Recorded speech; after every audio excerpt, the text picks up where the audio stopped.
بسم الله الرحمن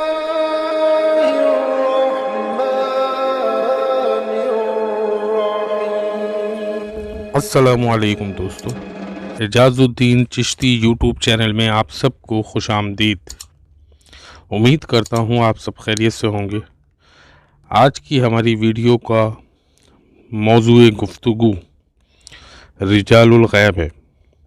ہم رجال الغیب پر بہت طویل گفتگو تو نہیں کریں گے، لیکن ایک واقعہ شاہ عبدالعزیز دہلوی رحمۃ اللہ علیہ کا، جس سے آپ کو امید کرتا ہوں اندازہ ہو جائے گا کہ رجال الغیب کون ہیں اور ان کا کیا کام ہے۔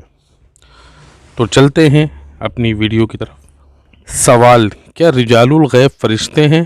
جواب: نہیں، انسان ہیں، اور یہ رجال سے واضح ہو رہا ہے۔ رجال رجل کی جمع ہے، اس کا معنی ہے مرد، اور فرشتے مرد اور عورت ہونے سے پاک ہیں۔ تو رجال الغیب یہ مفصل بات کرنے سے پہلے شاہ عبدالعزیز محدث دہلوی رحمۃ اللہ علیہ سے منسوب ایک واقعہ بیان کرنا چاہوں گا، تاکہ رجال الغیب کے کردار کا اجمالی سا خاکہ ذہن میں آ جائے۔ شاہ عبدالعزیز دہلوی رحمۃ اللہ علیہ بلند پایا عالم دین، مفسر، قرآن معلم، علوم حدیث تھے۔ ان کے دور میں بر صغیر پاک و ہند میں سیاسی، ابتری اور معاشی ناہمواریوں کا زور تھا۔ مغلیہ اقتدار زوال پذیر تھا۔ اخلاقی گروڈ کا یہ عالم تھا کہ جو جس کا دل چاہتا کرتا، نہ گناہ کا ڈر نہ خوف خدا۔ عنان حکومت بدماش عورتوں اور خوش آمدیوں کے ہاتھ تھی۔ مرہٹوں نے تباہی مچا رکھی تھی، تو دوسری طرف سکھوں نے خون کا بازار گرم کر رکھا تھا۔ چوریاں، ڈاکے، قتل و غیرت عام تھے۔ شاہ عبدالعزیز کے احباب میں ایک ایسا شخص بھی تھا جو ان حالات پہ بہت زیادہ مضطرب ہوتا تھا۔ ہر روز حضرت کے پاس کوئی نہ کوئی نیا واقعہ لے کر آتا اور بڑے درد سے بیان کرتا۔ ساتھ ہی یہ سوال بھی کرتا کہ حضور، ان دنوں دہلی کا روحانی گورنر یا قطب کون ہے جو اس طرح سویا ہوا ہے جیسے کچھ ہوا ہی نہیں؟ شاہ عبدالعزیز اسے سمجھاتے کہ یہ اولیاء مستورین رجال الغیب اپنے فرائض سے غافل نہیں رہتے، مگر معیشت خداوندی کے تحت اقدام کرتے ہیں۔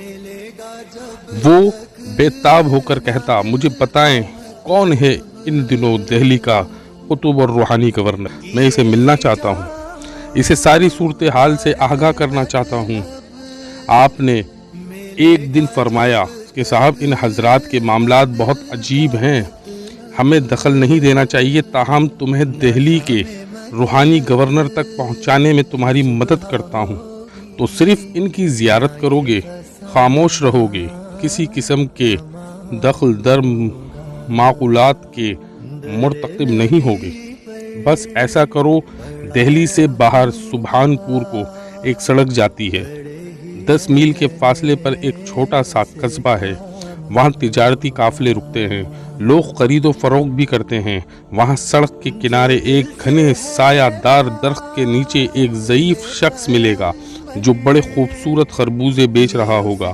وہی ان دنوں روحانی گورنر یا دہلی کا قطب ہے۔ وہ شخص دہلی سے نکلا اور دوسرے دن ہی روحانی گورنر قطب یعنی خربوزے بیچنے والے کے پاس جا پہنچا۔ خربوزے کا نرخ پوچھا تو جواب ملا صرف ایک اکنی دی۔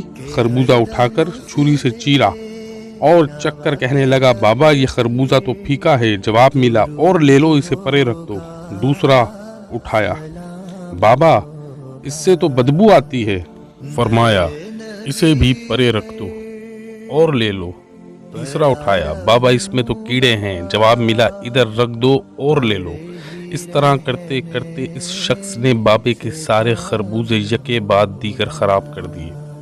پھر کہنے لگا، بابا تم نے مجھے لوٹ لیا۔ بابے نے کہا، بیٹا اپنی یہ کنی واپس لے لو، شاید میں آج اچھے خربوزے نہیں لا سکا۔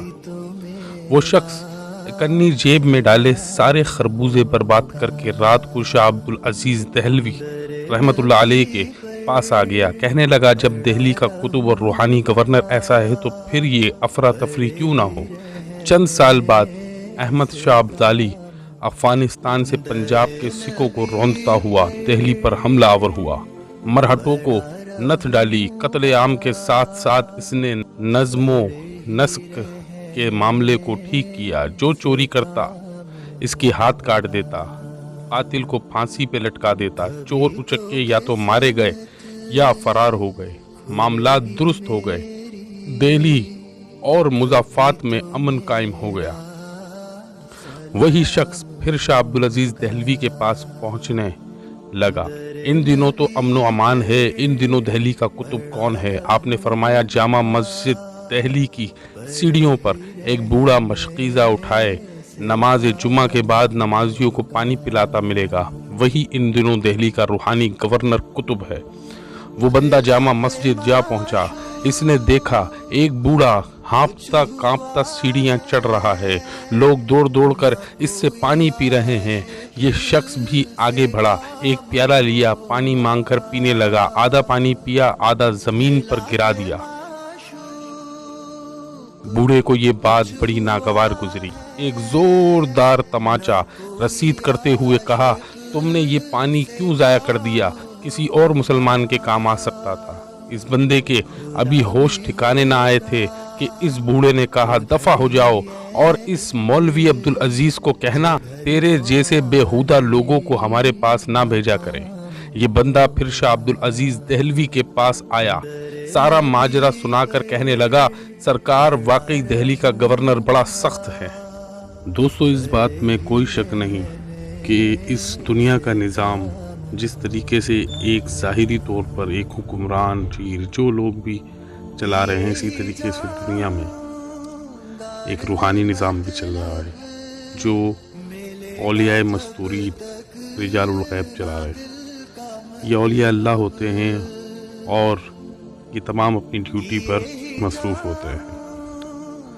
ہر ولی کی الگ الگ ڈیوٹی ہوتی ہے اور وہ اپنا کام اللہ کی معیشت سے پورا کر رہے ہوتے ہیں. جس طرح آسمان پر اللہ رب العزت فرشتوں سے کام لیتا ہے, اسی طریقے سے زمین پر یہ اللہ کے کارندے ہیں. اللہ ان سے کام لیتا ہے اور ان کے مقام کے حساب سے ان کی ڈیوٹیاں لگتی ہیں. بہرحال اگر ہماری ویڈیو پسند آئی ہو تو ہماری ویڈیو کو لائک کر دیں. ہمارے چینل اعجاز الدین چشتی کو سبسکرائب کر دیں. اگر اس پوری ویڈیو میں کہیں پر بھی ایک لفظ کی بھی کوئی غلطی یا کوتاہی ہوئی ہو تو ہم اللہ رب العزت کی بارگاہ میں توبہ کرتے ہیں, اللہ ہمیں معاف فرمائے اور ہمیں مزید اچھی معلوماتی اسلامی ویڈیو بنانے کی توفیق عطا فرمائے. آپ سب بھی ہمیں اپنی دعاؤں میں یاد رکھیے گا. اگلی ویڈیو تک کے لیے اجازت دیجیے. اللہ حافظ.